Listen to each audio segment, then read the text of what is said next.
આખી હોટલ તમારી નજરે તોડી દેવામાં આવી છે બુલડોઝર દ્વારા। કેમ? આ મિત્રો હોટલ આવેલી છે સરખેજ વિસ્તારમાં। સરખેજ વિસ્તાર આપણે આવ્યા છીએ, જ્યાં નારોલ સરખેજનું બ્રિજ બનવાનું છે, એલિવેટેડ કોરિડોર બનવાની છે, જેની સમયની માંગણી હતી। ત્યાં હવે બીજા એન્ક્રોચમેન્ટને હટાવવામાં આવ્યો છે। એની પહેલાં જુવાપુરામાં મેગો ડિમોલિશન કરવામાં આવ્યું હતું અને સ્વેચ્છાએ કરવામાં આવ્યું હતું ઘણી ખરી જગ્યાએ, અને એના પછી હવે સરખેજ બાજુ પણ એન્ક્રોચમેન્ટને હટાવવાની પ્રક્રિયા જારી છે, કેમ કે અહીંયા એલિવેટેડ કોરિડોર માટે સોઇલ ટેસ્ટ થઈ ચૂક્યું છે। આપણે સરખેજ પોલીસ સ્ટેશનની આગળથી કાર્યવાહી જોવાનું કામ ચાલુ કર્યું છે, જ્યાં લાગે છે કે સરખેજ પોલીસ સ્ટેશનોમાં પડેલા વાહનો તથા એની દિવાલ પર તૂટે એવી શક્યતા છે, કેમ કે બંને બાજુએ રસ્તા બનશે। પ્લસ એની સામેની બાજુ જોતા નજરે પડે છે કે અહીંયા પણ એન્ક્રોચમેન્ટ હટાવવાની જરૂર ભવિષ્યમાં પડશે, એટલે અહીંયા પણ ભવિષ્યમાં તમને નજીક સમયમાં અહીંયા પણ એન્ક્રોચમેન્ટ હટાવવાની કાર્યવાહી જોવા મળશે। હવે મિત્રો હું તમને ભયાવહ દ્રશ્યો બતાવીશ।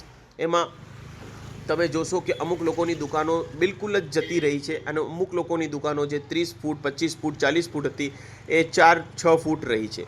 અહીંયા ઘણા ધાર્મિક સ્થળો પર આવેલા છે, જે જોવાનું રહ્યું કે સરકારશ્રી હવે આ ધાર્મિક સ્થળોનું શું કરશે, કે એમને હટાવશે કે એમના ઉપરથી જ ઓવરબ્રિજ કાઢવામાં આવશે। અત્યારે તો એમના ઉપર કોઈ પ્રકારનું એક્શન લેવામાં નથી આવ્યું, પણ આપણે જોયું છે કે ઘણા પ્રકારના ધાર્મિક સ્થળો વિવિધ ધર્મના સરકારશ્રી હટાવતી હોય છે।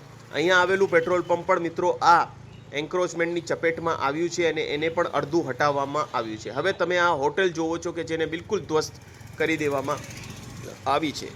હવે મિત્રો અહીંયા એક કહીશ કે એક સમુદાય વિશેષ કે ધાર્મિક વિસ્તારમાં જ્યારે થાય છે એન્ક્રોચમેન્ટ, તો લોકો ખૂબ જ કમેન્ટો કરે છે, પણ હું એમ કહીશ કે એન્ક્રોચમેન્ટ ભારત વર્ષમાં સિર્ફ એક સમુદાય ઓર ધર્મ વિશેષના લોકો નથી કરતા। ભારતમાં બધા ધર્મના લોકો રહે છે, અને બધા ધર્મના લોકો અલગ અલગ જગ્યાઓ ઉપર એન્ક્રોચમેન્ટ કરે છે। ખાસ કરીને તમે રેલવે કોલોનીઝ જોઈ છે કે રેલવેની જગ્યા પચાવી પાડે છે લોકો, એ બધા કોઈ એક સમુદાયના નથી હોતા, એક ધર્મ કે એક જાતિના નથી હોતા। તો બધા લોકો એન્ક્રોચમેન્ટ કરે છે ધીરે ધીરે, અને પછી સરકારશ્રીને જ્યારે જાણ થાય છે ત્યારે એ એન્ક્રોચમેન્ટ જે તે સમયે હટાવવામાં આવે છે।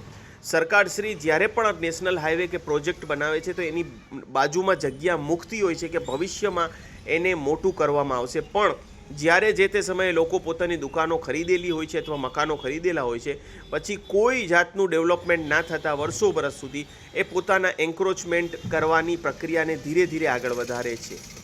એમાં ઘણીવાર દેખાદેખી જોવા મળે છે કે આણે ટીન શેડ ખેંચ્યું છે તો હું પણ ખેંચું, એવી રીતે ફૂટપાથોને લોકો કવર કરી લે છે, ત્યાં પોતાની લારી ગલ્લા લગાવી લે છે। પછી સરકારને મજબૂરન કાર્યવાહી કરવી પડે છે, કેમ કે આપણા દેશને સારું દેખાડવાનું છે, લોકોને સારી ફેસિલિટી આપવાની છે, અને જે લોકો ટેક્સ ભરે છે, ઇન્કમ ટેક્સ ભરે છે, એ લોકોની સુવિધાઓ પણ આપવાની રહે છે। એટલે સરકાર જે તે ખોટા ગેરકાયદેસર રીતે દબાણો કરેલા હોય છે, દબાણોને સરકાર દૂર કરવાનું કરે છે, અને રસ્તાઓ મોટા કરવાનું કામ કરે છે। તો આ કોઈ સમુદાય વિશેષ કે તમે કહી શકો છો ધર્મ વિશેષના લોકો માટે નથી, આ એન્ક્રોચમેન્ટ ઘણી જગ્યાએ કરેલા છે। અમદાવાદની જ વાત કરીએ તો ઓઢવમાં, રખિયાલમાં, જુહાપુરામાં, સરખેજમાં, અને તમે જુઓ મેઘાણીનગરમાં ઘણી જગ્યાએ એન્ક્રોચમેન્ટ હટાવવાની કામગીરી સરકાર કરી રહી છે, અને રસ્તા પહોળા કરવાની કામગીરી કરી રહી છે। તો આ સરકારનું એક વેલકમ પોઈન્ટ હોઈ શકે કે જે અમદાવાદને સુંદર બનાવવાની સરકાર મહેનત કરી રહી છે।